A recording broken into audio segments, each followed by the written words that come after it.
Diceritakan, Sang Indrajit, anaknya Rahwana mendatangi sang pamannya yang bernama Kumbakarna. Di dalam persepsiannya, ia sangat-sangat terkejut dengan kedatangan Indrajit.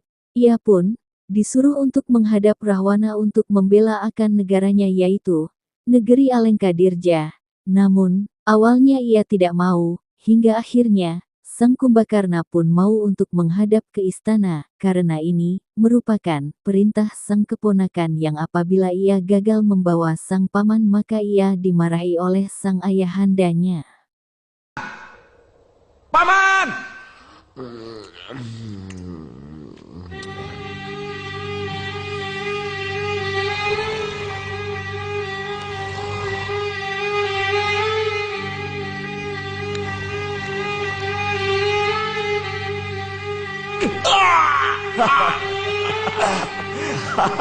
Ada apa, Jit?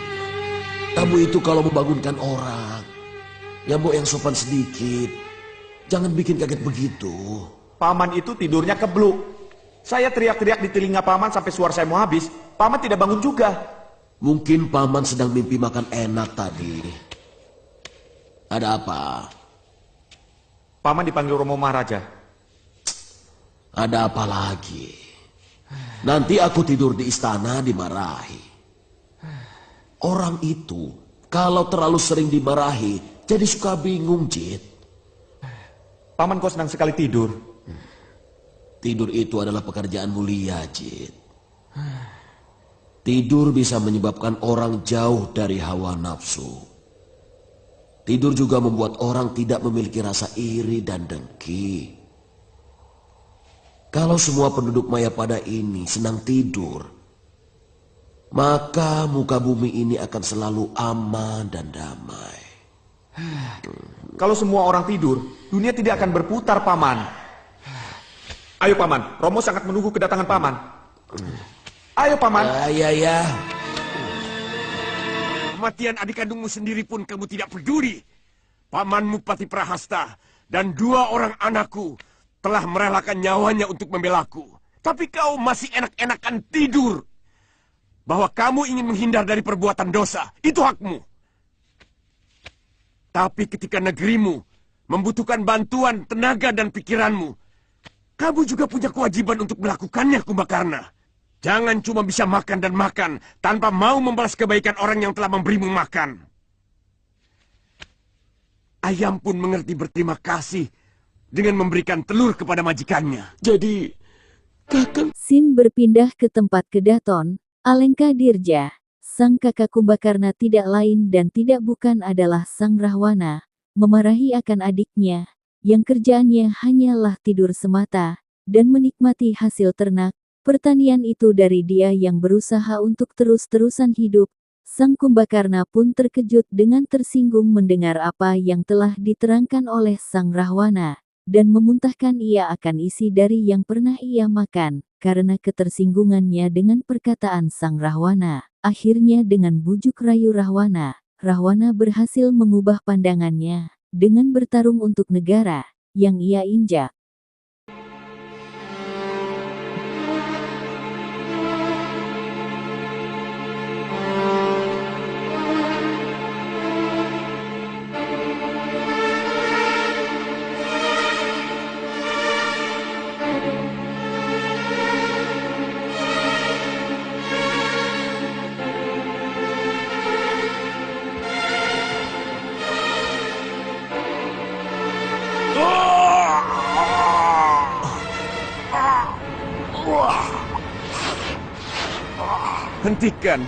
Hentikan adikku. Hentikan. Bukan itu maksudku. Aku tidak pernah mempersoalkan masalah makanan. Hentikan Kumbakarna. Aku bingung. Pasukanku hari demi hari selalu kalah.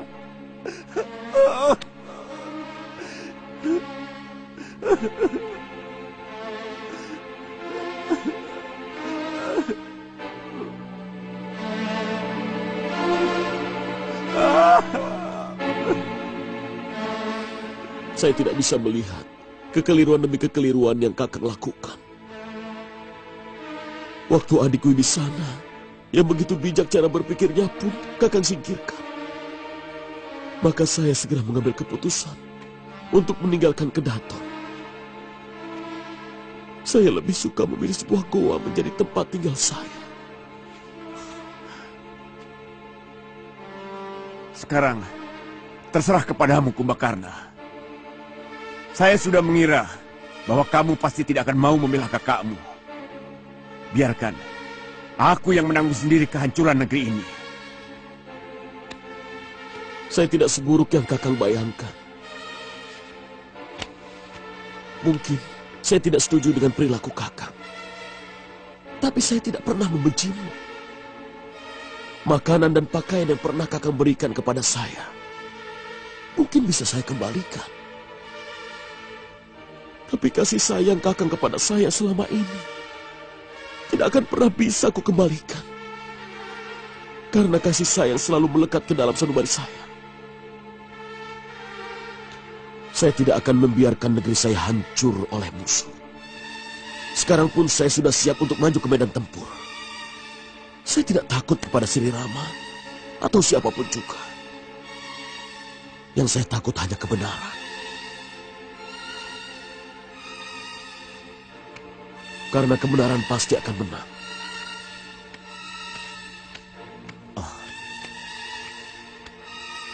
Terima kasih adikku.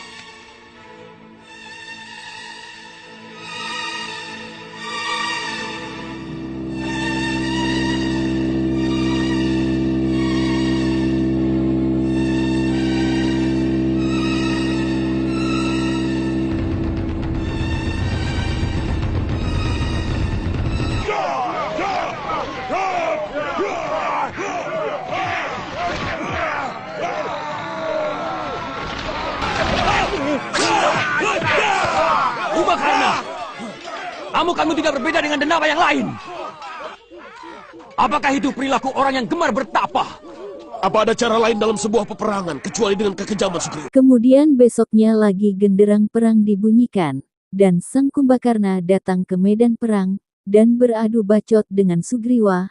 Mereka pun berkelahi, dan Sugriwa kalah, dan sang adiknya Laksmana menghadapi akan Kumbakarna dan berusaha untuk menyadarkan bahwasanya yang ia bela salah besar, namun Kumbakarna pun membela akan dirinya, bahwa yang ia bela adalah negara, dan pertarungan pun tidak bisa untuk dihindari sehingga sang Laksmana juga kewalahan menghadapinya, hingga ia pun sangat-sangatlah marah dan mengeluarkan akan semua kekuatannya, hingga pada akhirnya kelemahannya dapat diketahui dan ia dapat dikalahkan.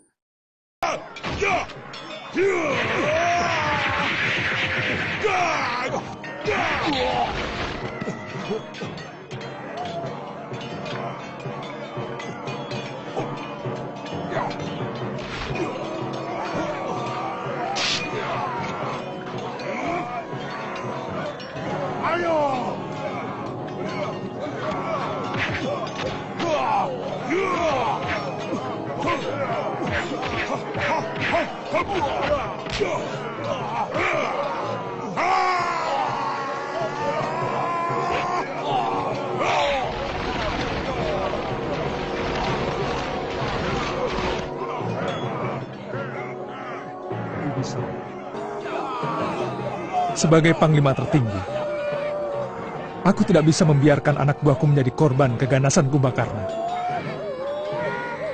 Aku harus turun tangan. Gusti, jangan melihat Kakang Kumbakarna sebagai saudara saya. Perang hanya mengenal lawan atau kawan.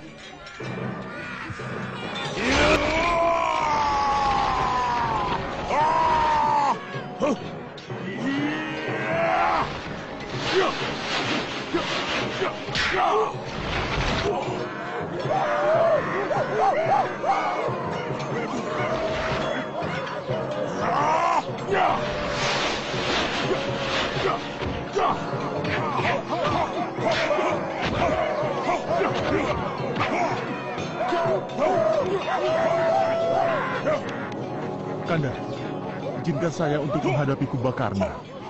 Biar bagaimanapun, saya lebih pantas untuk menghadapinya. Lakukan tugasmu dengan baik, Laksmana. Memang benar, Gusti. Tenaga Kakang Kumbakarna akan semakin berlipat ganda jika amarahnya semakin tinggi.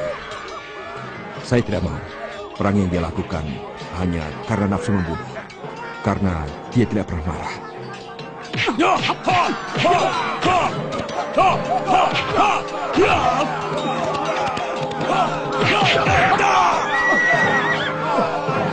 Minggir semua punggawaku!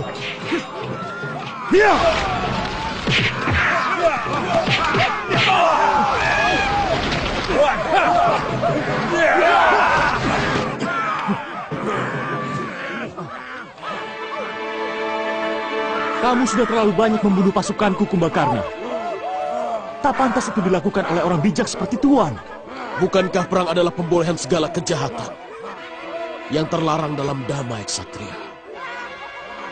Tuan adalah Pangeran Ayodhya yang selalu saya sembah dalam damai. Tapi dalam perang, Tuan adalah seorang musuh yang harus saya kalahkan. Seumur hidup saya, membunuh seekor semut pun saya tidak pernah. Tapi perang memaksa saya. Kalau perlu membantai semua pasukan Tuan.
Laksmana, tolong cepat selesaikan tugas Kakang Kumbakarna. Lakukan. Baik.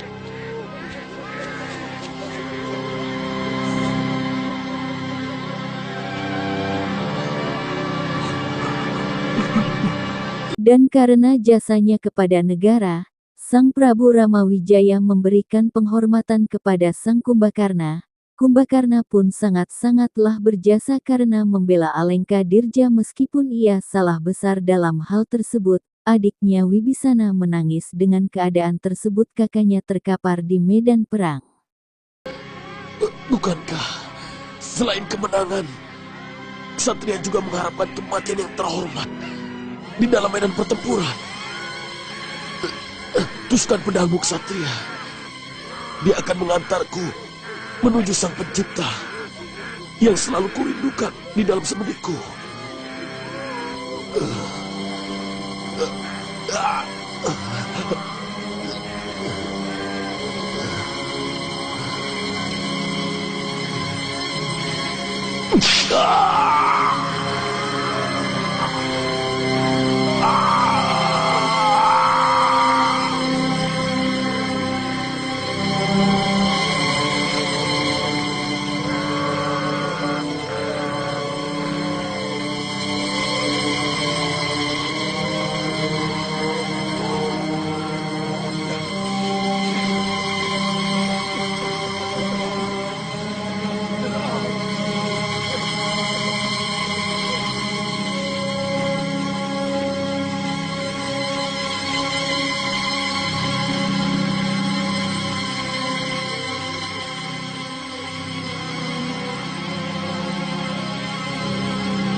Kumbakarna telah menjalankan karmanya dengan sempurna.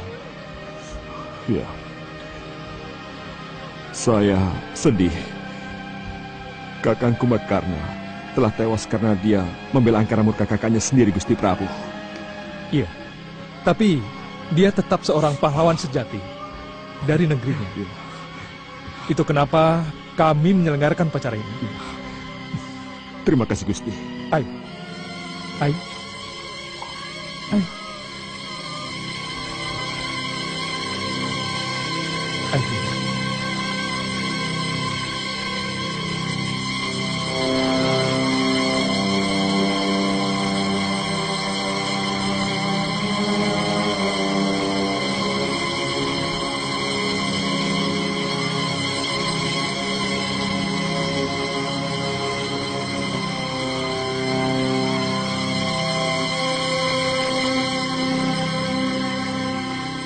Selamat jalan, Kanda.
Tak